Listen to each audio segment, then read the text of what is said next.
Oi pessoal, tudo bom? O tema de hoje é direito ao esquecimento. Nesse vídeo eu quero mostrar para vocês o conceito de direito ao esquecimento, a origem desse instituto, os dois casos que a gente vai analisar publicado no informativo 527 do STJ, e eu vou finalizar contando que tem uma repercussão geral sobre isso, já reconhecida no STF. E aí eu te explico o assunto no final. Bom, direito ao esquecimento, qual que seria o conceito? Eu vou citar o conceito trazido pelo ministro nesses dois votos do informativo 527. Ele afirmou que direito ao esquecimento é a possibilidade de se impedir a divulgação de informações que, apesar de verídicas, cause prejuízo a determinada pessoa.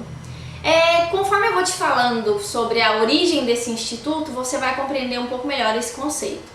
A origem disse que o direito ao esquecimento tem origem no ano de 1931, num julgamento realizado pelo Tribunal da Califórnia, nos Estados Unidos, em que ficou definido que uma ex-prostituta que havia constituído família, abandonado aquela vida que ela levava, tinha direito ao esquecimento de algo em relação ao seu passado. Que fatos do seu passado ela gostaria de esquecer? Quando ela ainda era prostituta, ela se viu envolvida num homicídio, mas o caso foi esclarecido e ela foi inocentada.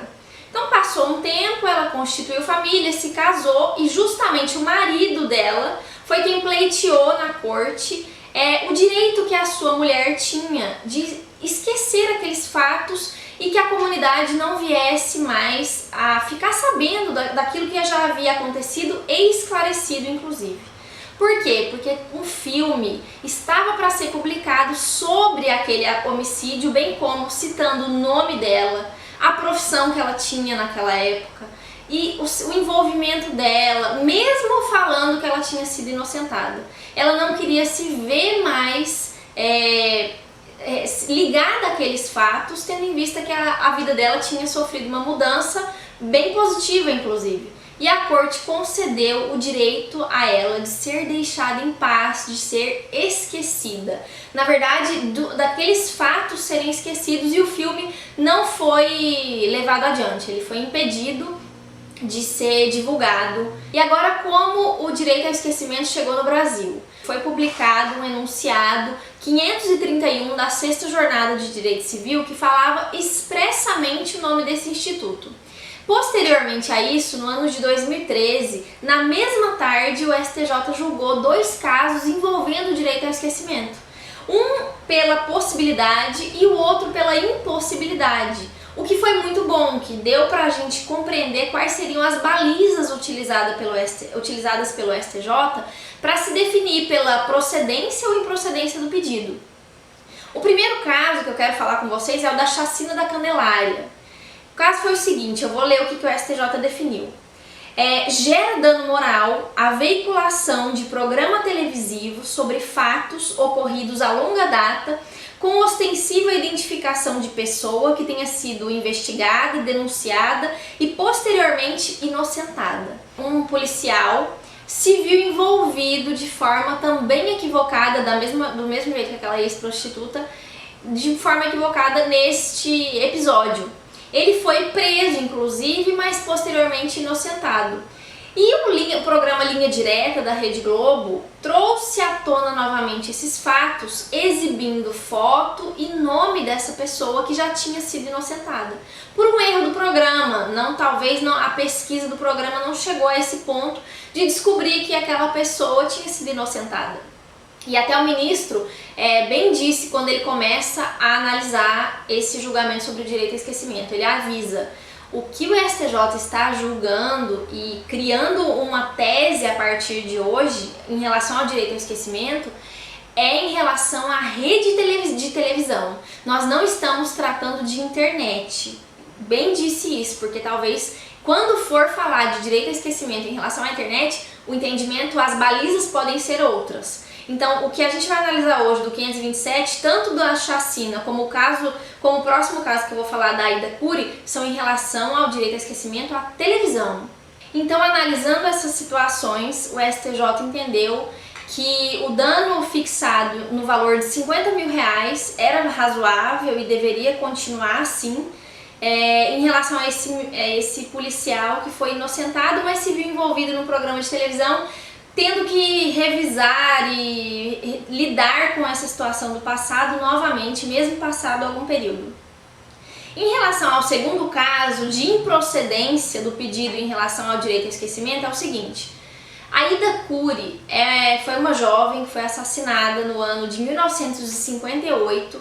Ela foi estuprada no alto de um prédio, e os seus estupradores, tentando simular um suicídio de Aida, a jogou do alto desse prédio que tinha acontecido esse crime.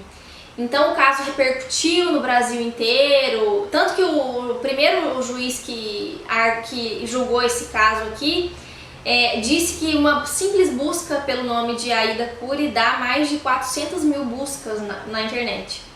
Então ficou definido que os irmãos de Aida buscaram o direito ao esquecimento quando o caso foi explorado também pelo programa Linha Direta da Rede Globo. O pedido foi julgado improcedente. Por quê? Porque o STJ entendeu, apesar de no informativo constar que a improcedência do pedido em relação ao direito ao esquecimento foi devido à exibição de uma única foto de Aida, na verdade não é bem isso que está no inteiro teor.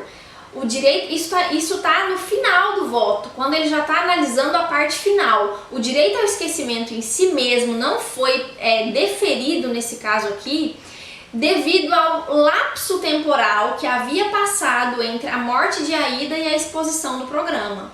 O ministro ainda disse, quando ele estava negando o pedido em relação aos irmãos, afirmou o seguinte: relembrar o fato trágico, a morte de Aida, a depender do tempo transcorrido, embora possa gerar um desconforto, não causa o mesmo abalo de antes. Então, o ministro entendeu, acompanhado pelo STJ por um todo, que se ela havia falecido no ano de 58, tinha várias pesquisas já na internet sobre o nome dela, era um caso que tinha tido realmente uma repercussão nacional.